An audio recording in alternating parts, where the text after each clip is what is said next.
Ese centro, o dixen moitas veces, non pecha, ni moito menos, simplemente hai un desplazamento, un cambio dos alumnos de secundaria que estaban en este colexio cara a un instituto que está ao lado, prácticamente ao lado, a pouco máis de 500 metros, non? E estamos falando de 56 alumnos de secundaria que van a integrarse no instituto que está ao lado, non? Obviamente, cando hai unha cuestión deste tipo, sempre hai certo malestar, certa inquietude, non?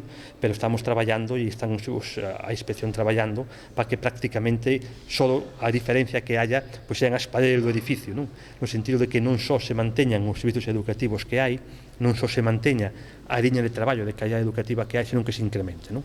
Co cual, se está en esa liña e, obviamente, é unha decisión que toma a Administración dentro do ámbito das súas competencias, entendendo que os alumnos de primaria deben estar en colexios e os alumnos de secundaria deben estar en institutos, como é o caso.